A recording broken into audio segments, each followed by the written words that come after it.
All right. Good morning.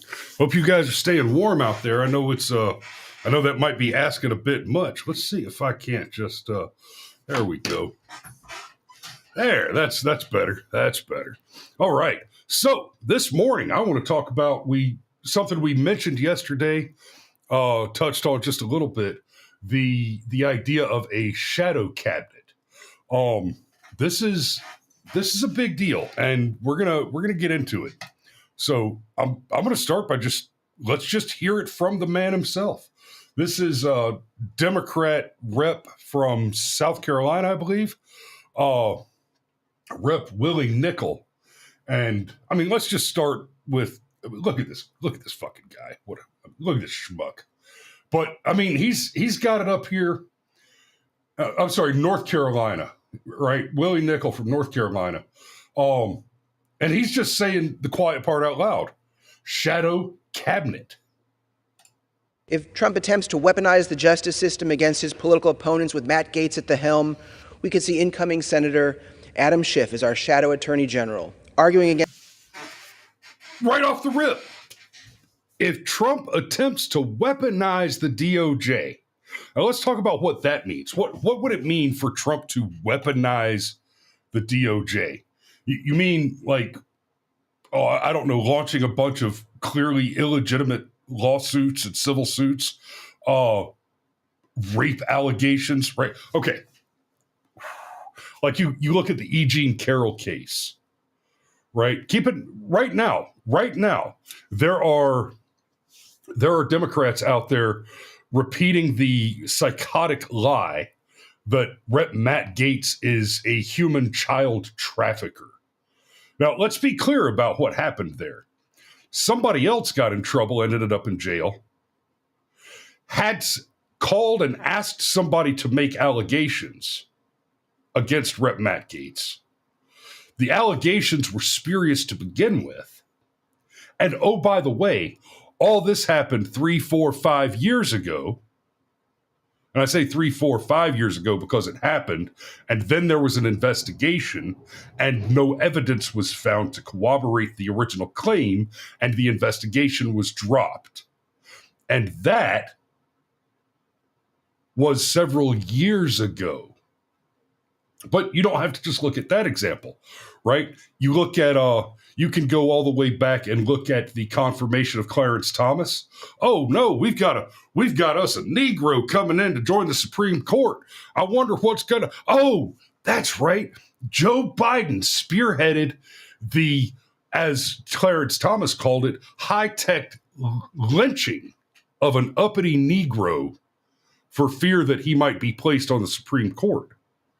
Right? You go back to Justice Kavanaugh, and we had these bizarre, outlandish stories coming out of bizarre, outlandish people like Blasey Ford.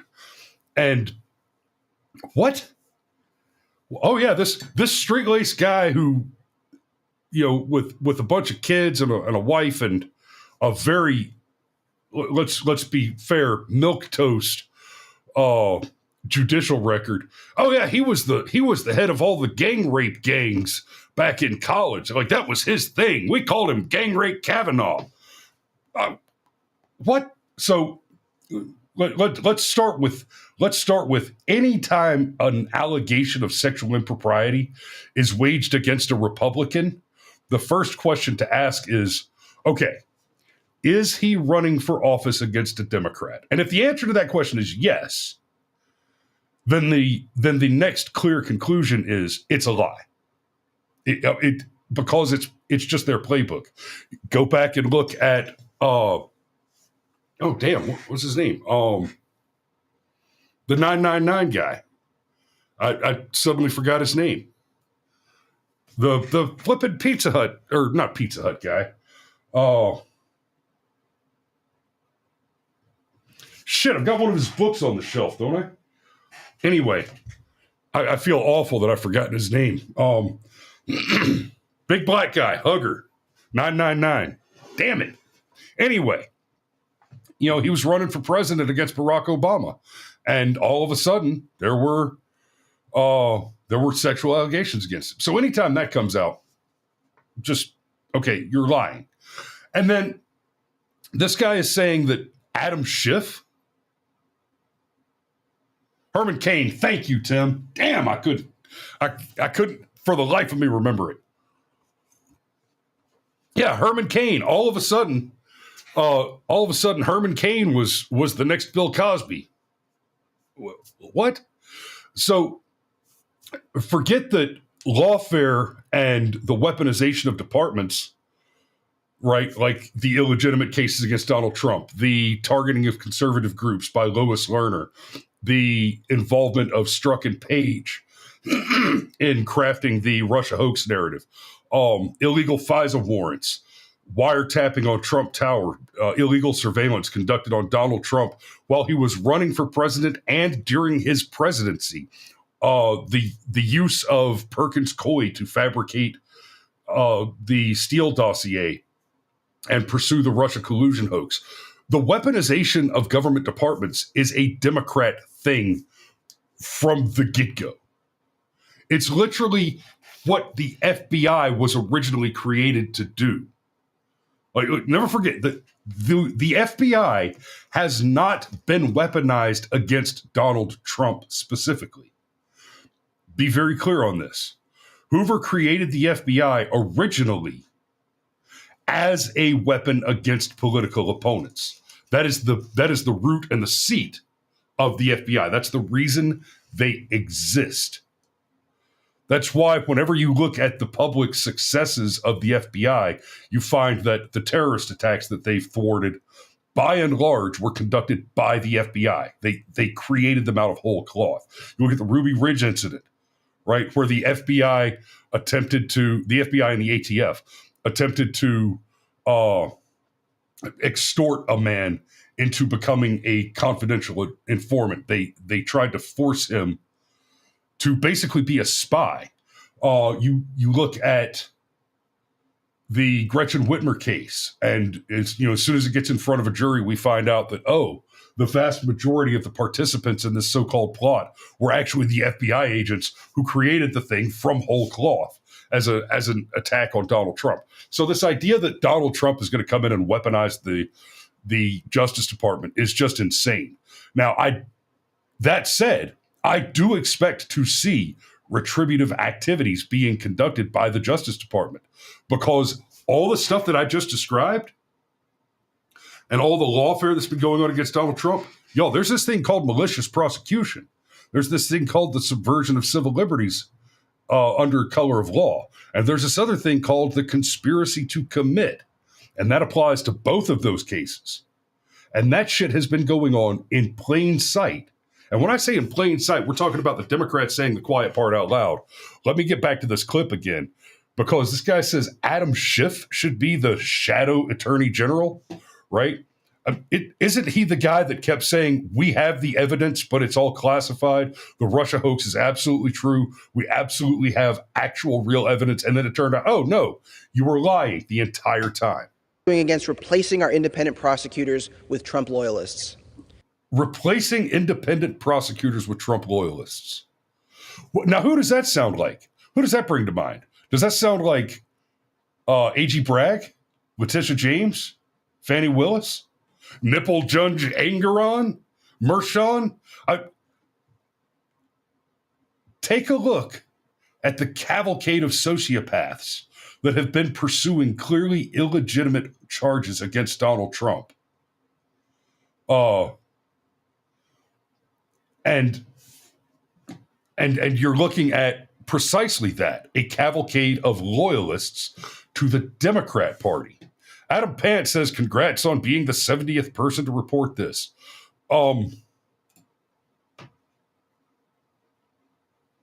Okay. So thanks for watching. Come back if you like. I appreciate the view. I can do without you. Cameron asks, Nipple Judge Engeron? Cameron, okay, so you haven't seen the pictures of Judge Engeron with the tight t-shirt where it clearly appears that he's got the pierced nipples. I mean, the guy's a fucking bizarre weirdo. If Trump seeks to eliminate the Department of Education, Congresswoman Johanna Hayes, a former Teacher of the Year, could step up as shadow education secretary. So what happens if Donald Trump does the right thing? If Donald Trump does the right thing and abolishes the Department of Education, all of a sudden there's only a shadow secretary? And what are you if you're the shadow secretary of a department that doesn't exist? Right? To loudly defend public education in the United States. There is no intelligible defense of public education in the United States. Public education in the United States is categorically a gross failure. It's been around for almost exactly as long as I've been alive, and it has failed miserably on every front. I've talked about that many times, and I won't go too far down the rabbit hole, but when I was in public school, the teachers at least had the common decency to merely be insufficient to the task at hand. They were only incompetent. They were only inadequate. They were people who had gone to college and gotten a very minimal level of specialization, if any. Most of them have no specialization. They have a teaching certificate, and then they just read a textbook to children. And so when I was there, it was, with a very few exceptions. I mean, Mr. Duke was a brilliant guy and an excellent history teacher, but he was the exception, not the rule. So the very few exceptions, the teachers I had were very nice people, generally good people, but they were not competent instructors with specialization in various fields. But today, those inadequate educators have produced a population of inadequate intelligence from which is being drawn and intentionally misinformed a core of so-called educators whose entire educational underpinning is examining the myriad ways that they can pretend that racism and discourtesy exists within the foundational systems of the United States. Math is racist. History is racist. No, it's not. It's fact. And it really is that simple. If Trump orders Marco Rubio to hand Ukraine and much of Eastern Europe to Russian President Vladimir Putin, Congressman Greg Meeks, as Shadow Secretary of State, could be a strong voice in support of maintaining international relationships and protecting democracy at home and abroad. Okay, what he's just described is basically planning in advance to violate the Logan Act. Now, the Logan Act is one of those things, we hear about it all the time, but nobody ever gets prosecuted under the Logan Act because, frankly, the Logan Act is a little suspicious in a lot of ways, but it's always Democrats crying about the Logan Act. It wasn't that long ago we were hearing that Elon Musk had met with some foreign dignitaries and, oh, this is a violation of the Logan Act. We should cancel all his federal contracts and put him in prison right now. Shut up. It's not going to happen. But now you've got an elected official actively voicing support for, and, well, frankly, he's suggesting that an official who is not in the position go and represent himself as being in the position of Secretary of State and speak on behalf of the United States of America without having been authorized to do so, in direct opposition to the government. This is psychotic. Senator Michael Bennet as Shadow Treasury Secretary and Congresswoman Susan DelBene as Shadow Commerce Secretary could help ensure the middle class and small businesses have a voice in government and call out Trump's proposed tax cuts for billionaires and corporations. I don't know how they keep stumbling over this particular lie. The tax cuts only for billionaires and trillionaires. I don't know about you guys. I do, actually. But I'm a tax-paying American citizen. And I paid taxes under Donald Trump, and I paid taxes under Joe Biden, and I paid taxes under Barack Obama. I've seen the tax bill. I paid twice as much taxes under Biden. It's that simple. I don't know how you're. What? I wish Cameron were on right now to tell, because he's got that great story, and I'll summarize it briefly because I want you to understand what the Democrat is in this context. Cameron tells the story, and I may fuck this up, Cameron, but I'm just gonna try to hit the broad strokes. He was talking to a chick at a bar, and they got on the subject of taxes somehow, and he was explaining to her that Donald Trump had this plan to cut a bunch of taxes, and she says, well, are the billionaires going to get the tax cut too? And well, yeah, it's everybody. It's a tax reduction across the board. It's a tax. Everybody gets a tax cut. You get a tax cut, and Elon Musk gets a tax cut, and Bill Gates gets a tax cut. And she says, "Oh well, I don't want it then." I will. They will literally sit there and cut themselves. Not just to hurt people they don't like, if it accomplishes the task. They will sit there and cut themselves rather than see another person be happy.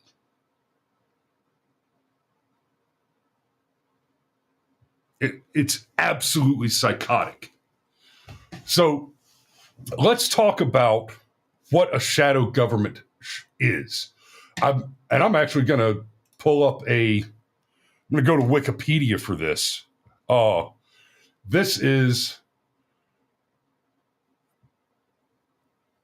got you 2 Wikipedia pages that we want to take a look at because, oh my gods. Shadow government is the thing that has happened, okay? Never forget, even in the United States, the Civil War, the Confederacy had a president, right? Sergeant Major points out, most Democrats don't pay net taxes. That is correct. So, the shadow government, also referred to as a cryptocracy, secret government, or invisible government, is a family of theories based on the notion that real and actual political power resides not only with the publicly elected representatives, but with private individuals who are exercising power behind the scenes, beyond the scrutiny of democratic institutions. According to this belief, the official elected government is subservient to the shadow government, which is the true executive power. But wait, it says this article is about conspiracy theories. For opposition cabinets and parliamentary systems, see shadow cabinet. And I happen to have that pulled up. The shadow cabinet or shadow ministry is a feature of the Westminster system of government. It consists of a senior group of opposition spokespeople who, under the leadership of the leader of the opposition, form an alternative cabinet to that of the government. So, which is it, Wikipedia? Is this a crazy conspiracy theory? Waller points out the Taliban was a shadow government. That's correct. So, back in the 80s, Afghanistan had its own Afghani federal government, right? And there was this group called the Mujahideen, quote unquote freedom fighters, fighting against Russian communists who were trying to get a foothold in Afghanistan to mine mineral resources. And the Mujahideen fought against the Russians. This was during the Cold War, and there was a fantastic film about this called Charlie Wilson's War, where Charlie Wilson was an American senator rep. I think it was Senator Charlie Wilson.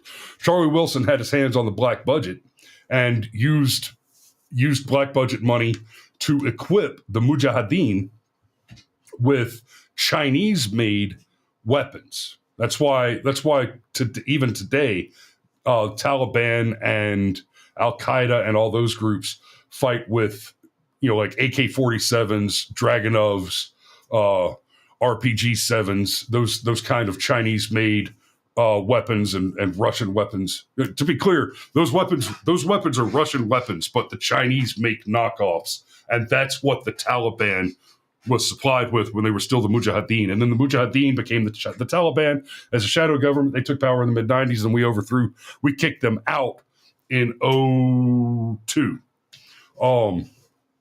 And now they're back in charge because Joe Biden is a cunt. Sorry. I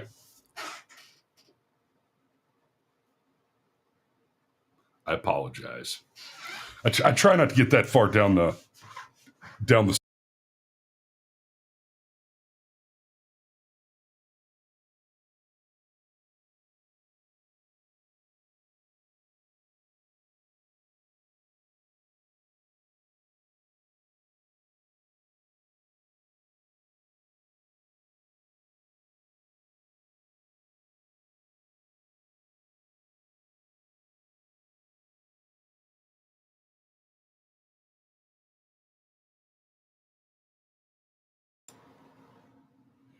If I'm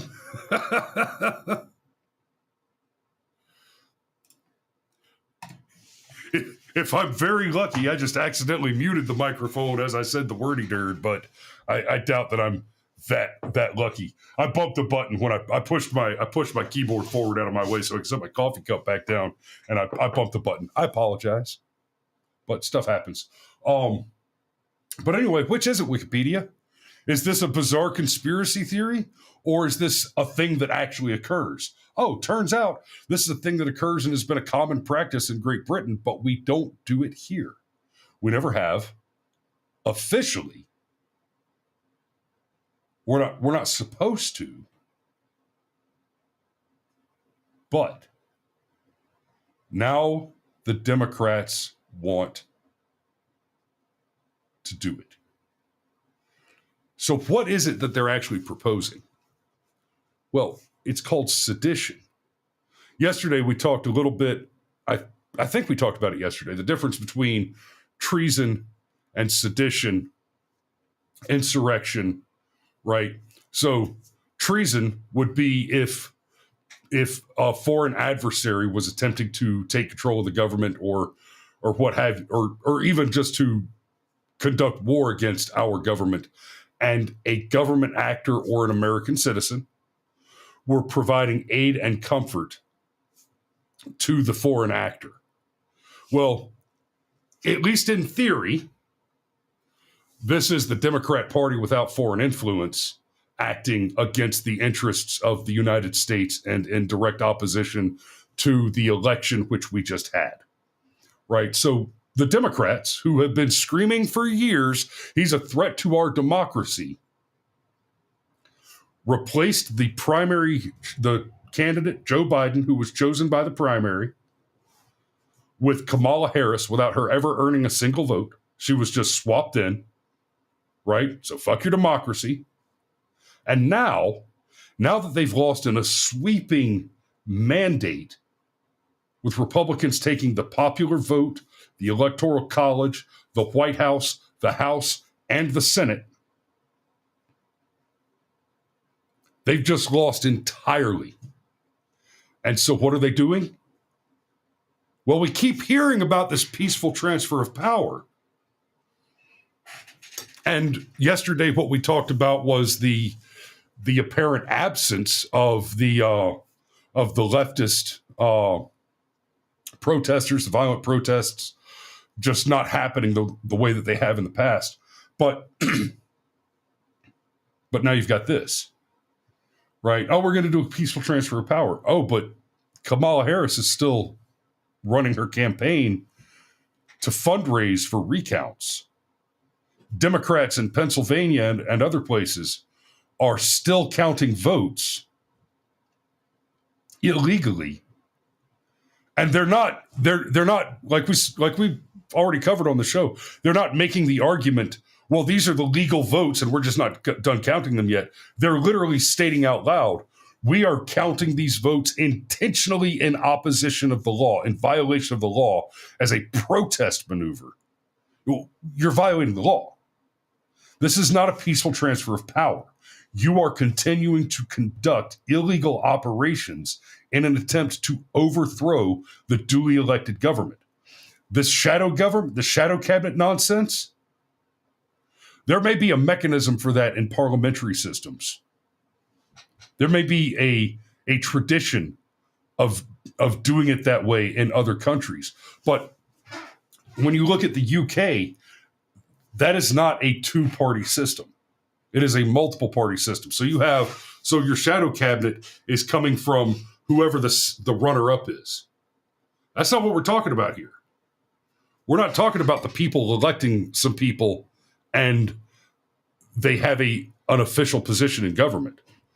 We're talking about the U.S. government, where there is no official entity called the shadow cabinet or the shadow government. And people in the government, elected officials, are openly supporting sedition against the lawfully elected United States government and the United States president. This is not merely a temper tantrum. Just like Joe Biden sending Ukraine out and telling them to launch missiles on Russia because he's apparently trying to get World War III kicked off to spite Donald Trump. This is, okay, we lost an election, and, well, elections is just not how we do democracy here in the Democrat Party. Violence is how we do democracy here in the Democrat Party. They are trying to drag us into civil war. The Democrats want a second American Civil War. Right? I'm not making the claim that Tim Pool's making that we're on the road to civil war because it's the natural progression of politics. I'll grant that there's an element of that. Right? We're creeping up pretty quick on 250 years old, and empires do not last. Right? Having passed our bicentennial, we're getting to be an old empire. But this is the Democrat Party actively pursuing civil war as a political interest. So I am going to go ahead and put a pin in it right there. Y'all keep an eye out. The format of the show may change a bit coming up. I'm going to be doing a little bit of, real quick. Steve, I was going to put a pin in it right there because I'm coming up on a half hour and I've got some errands to run today, but he mentions, wasn't that what Obama was all about? I was going to skip over this one just for time, but let me,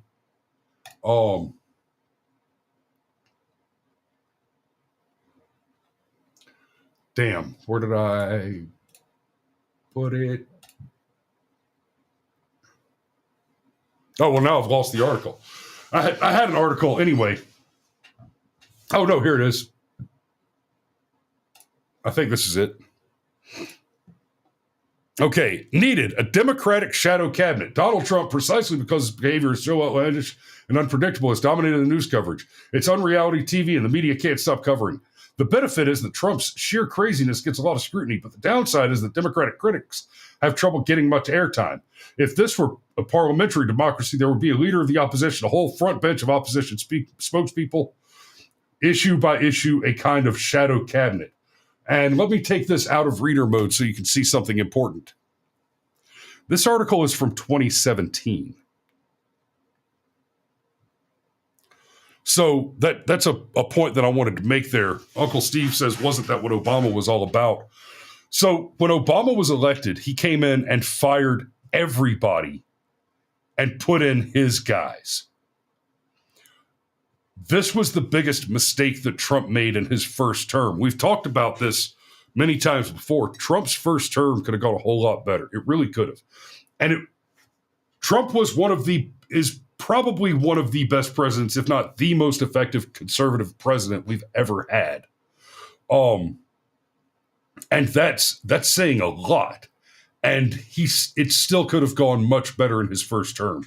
His first mistake was he came in and he left some of the people in. He didn't fire everybody. His second mistake is he came in naively believing that Democrats are decent people who have the interest of the company of the country at heart and are willing to work in good faith with Republicans to achieve the interests of liberty and prosperity for the American people, right? And that he naively believed that is why he made the first mistake to begin with. He naively believed that the entrenched bureaucrats could be decent people and that they could be worked with in good faith and expected to have the interests of the American people at heart. Let's be clear on this. The government, almost entirely without exception, is staffed by two categories of people: elected officials and very expensive welfare cases. I have a very, very low opinion of government employees generally. And if you've ever had to deal with the DMV or a clerk in a courthouse, you know where I'm going with that. They're a pain in the ass. And they're a pain in the ass because they're not there to do a job. They're there to collect a check. And when you ask them to do the job that they're collecting the check for, that makes you an inconvenience to them. How dare you expect me to do the thing I'm paid to do? That's just who the government is.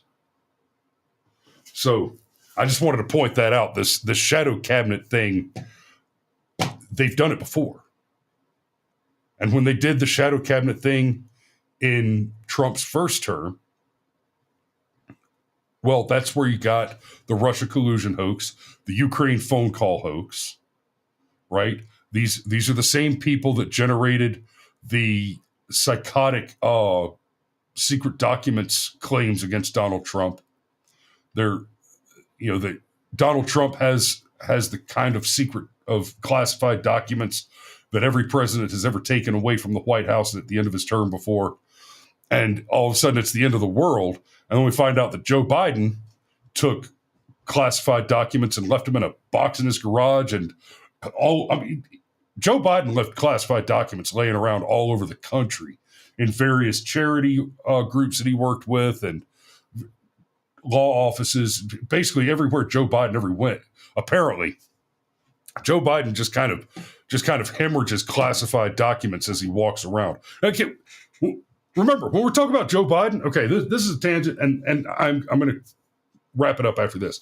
Joe Biden, who apparently hemorrhages classified documents with every step he takes across the country.